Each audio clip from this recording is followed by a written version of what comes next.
Assalamualaikum warahmatullahi wabarakatuh. Ketemu lagi dengan saya Dinkus. Nah, di video kali ini saya akan menyampaikan bagaimana caranya mengupload data piutang ya, data piutang pada saat kita baru memulai pembukuan di Zahir ya.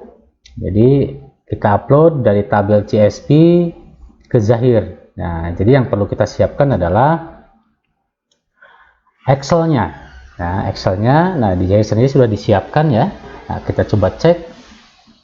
Kita minimize dulu Zahirnya. Nah, di C program file ini, di folder Zahir Accounting, di contoh tabel CSV ini, nah di sini sudah ada sampel saldo awal piutang. Oke, kita buka dulu ya. Nah, ini formatnya masih seperti ini. Oke, masih dalam satu kolom yang sama seperti file-file yang lainnya di video sebelumnya ya. Nah, kita untuk merubahnya, kita blok satu kolom ini, klik data, klik text to column, klik delimited, next, klik koma, next, finish. Oke, nah ini contohnya seperti ini ya. Nah, sampel ini kita kopas dulu saja. Nah, di blok semua kita copy, kita buat di worksheet baru. Oke, kita pastekan. Nah, berarti kita udah bisa mengotak-ngatik ya, mengotak-ngatik di sini. Nah, ini sampelnya. Nah, misalkan kita punya piutang di customer ya, anggaplah misalkan kode customernya CUST strip kos pas 1, misalkan namanya toko ABC. Nah, terus di sini misalkan tanggal invoice ya, jadi di sini ada tanggal invoice, tanggal transaksi si pet toko ABC ini, itu misalkan tanggalnya. Nah, ini format tanggal ini juga harus disesuaikan dengan format tanggal di PC atau di laptop Anda. Kalau misalkan formatnya bulan tanggal tahun, nah di sini juga harus diikutin bulan tanggal tahun. Ini format English seperti itu ya, bulan dulu baru tanggal baru tahun. Nah, kalau formatnya Indonesia itu tanggal dulu, bulan, kemudian tahun. Nah, ini kebetulan di format tanggalnya English ya, copy aja dari sini, kita paste. Oke. Nah, misalkan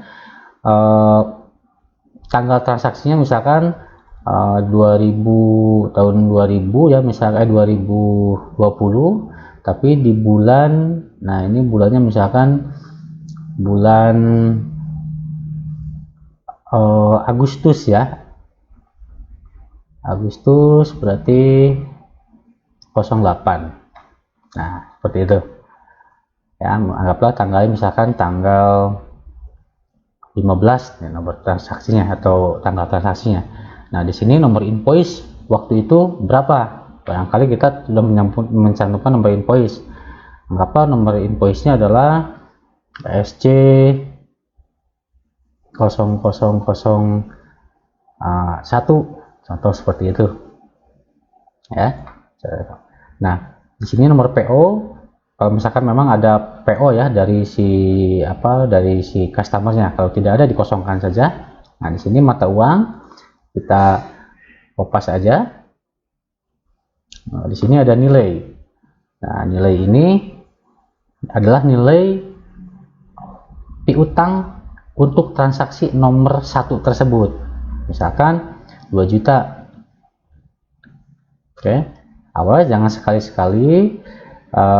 Jadi ini format ini itu harus dalam bentuk general ya, general ini ya, format general. Jadi jangan mengetik titik seperti ini. Nah, nanti akan artinya adalah sebagai koma nantinya ya. Jadi ini harus dalam bentuk general. Nah, seperti itu ya. Nah, ini this day itu This day itu adalah jumlah hari diskon dalam termin pembayaran ya, itu this day itu. Nah, terus kalau this due itu adalah jumlah hari jatuh tempo. Nah, misalkan jumlah hari jatuh temponya berapa hari nih? Misalkan 60 hari. Nah, seperti itu. Nah, terus yang early discount itu presentasi pengenaan diskon ya, presentasi pengenaan diskon. Kalau tidak ada ya diketik 0, diketik 0. Ini juga kalau nggak ada diketik 0 itu. Nah, yang selanjutnya adalah late exchange, isi presentasi dengan pengenaan denda kalau misalkan terlambat ya. Kalau misalkan terlambat, misalkan dendanya 2% misalkan. Jadi tapi jangan pakai persen seperti ini ya, gitu. Ini hanya isi 2, berarti 2 itu menunjukkan 2%. Nah, oke, bisa dipahamin ya. Nah, misalkan toko ABC itu ada 2 transaksi. Nah, ketika ada 2 transaksi itu jangan digabungkan nilainya, itu untuk mempermudah pengecekan per invoice atau per notanya. Nah, ini bisa aja di copy seperti ini, copy ini dipastikan lagi. Nah, misalkan ini tanggalnya berbeda, misalkan ini tanggal 20 misalkan itu. Nah, ini juga harus berbeda. Ini misalkan nomor 2 ya. Nah, ini nilainya misalkan cuma 500.000 gitu. Nah, jadi ini dimasukkan berdasarkan invoice ya, jangan digabungkan. Jadi biar nanti pengecekan di daftar piutangnya juga enak ya. Oke, saya ambil ada 2 toko misalkan, contohnya pertama berapa nih, nomor 2 ya, misalkan Bapak Edward misalkan gitu ya. Tanggalnya kita kopas juga dari sini, paste. Nah, ini misalkan bukan tanggal itu, misalkan apa, tanggal 1 ya, 01 20. Nah, SC nya misalkan SC nomor 3. Oke, ini nilainya, ini IDR nya, nah, ini misalkan 10 juta. Oke, ini anggaplah 0 semua ya, nggak ada, atau hari jatuh temponya misalkan sama 60 hari. Oke, ini 0, ini misalkan ini yang ini. Oke, ini misalkan 5% seperti itu. Nah, sudah bisa dipahamin ya. Jadi kalau misalkan ada beberapa invoice, masukkan berdasarkan nomor invoice-nya, dipisah, tidak digabung ya. Oke, ini sampelnya saya hapus ya. Nah, seperti ini. Oke, saya ambil contoh lagi, misalkan ini ada 2 ya, copy paste. Nah, ini Pak Edward ini selain tanggal situ ada tanggal 3 nya juga, ininya misalkan 4 ya, nilainya misalkan berbeda, itu 7 juta misalkan. Oke ya, dengan jatuh temponya sama ya. Nah, setelah itu selesai nih. Nah, baru kita save dulu.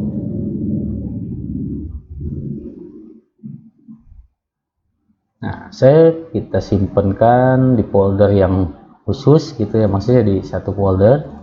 Misalkan di sini kita kasih nama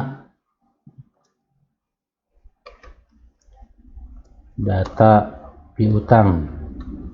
Oke, save ya. Nah, selanjutnya kita save as untuk dirubah menjadi atau untuk membentuk file CSV.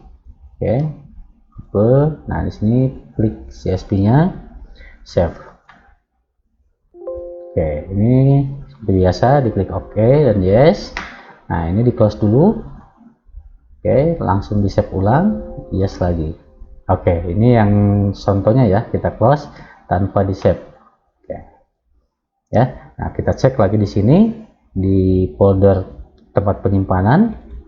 Oke, data piutang mana? Oh, ini udah ada di atas. Nah, kita kembali cek lagi, klik kanan. Udah siap diupload belum? Open with. Oke, Notepad. Nah, di sini tuh masih dengan kasus yang sama. Nah, kita klik replace titik 2 komanya kita ganti menjadi koma. Gitu. Oke, replace all. Oke, di cancel dulu aja. Nah, kita save ulang. Ya. Oke, selanjutnya kita close. Nah, data CSV kita udah siap diupload nih.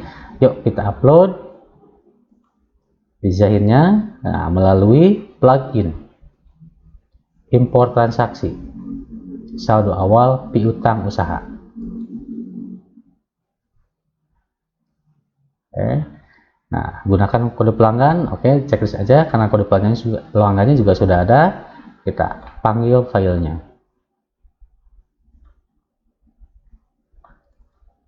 Oke, data piutang.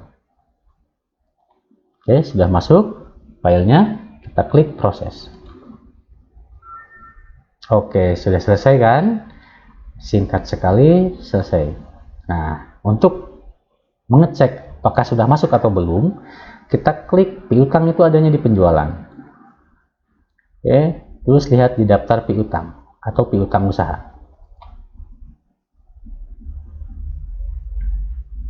Nah, sudah masuk ya, Bapak Edward dan toko ABC dengan nilainya totalnya sekian. Nah, ini total. Kalau yang sudah masuk ke sini totalnya, dia akan di daftar piutang ini totalnya yang akan muncul ya. Jadi ketika kita klik 2 kali di sini, double klik atau diklik perincian ya, klik dulu. Nah, di sini akan muncul. Oh, ini poin-poin nomor 3, ini poin nomor 4. Seperti itu ya. Jadi saya tutup dulu. Kalau tampilan di daftar piutang ini globalnya. Nah, ini juga secara otomatis masuk ke dalam laporan. Klik laporan, laporan penjualan dan piutang. Nah, di sini sebelah kanan ada piutang usaha. Nah, kita coba cek kartu piutang. Oke, double klik.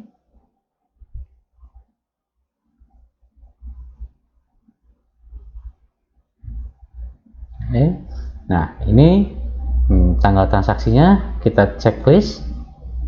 Nah, kita mau melihat daftar piutang dari kapan hingga kapan.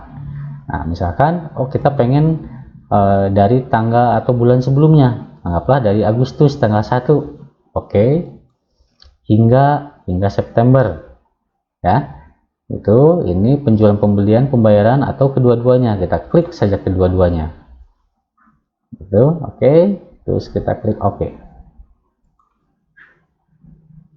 Nah, secara otomatis piutang kita pun di laporan sudah muncul ya. Toko ABC ada 2 transaksi, Pak Edward ada 2 transaksi juga. Nah, cukup mudah kan? Itu sangat simpel sekali cara mengupload data saldo atau saldo awal piutang. Oke, itu yang saya sampaikan untuk cara upload ya. Mudah-mudahan bermanfaat. Kalau ada yang kurang silahkan di komen, perbaiki saya. Jangan lupa like, comment, and subscribe. Oke, saya akhiri. Wassalamualaikum warahmatullahi wabarakatuh.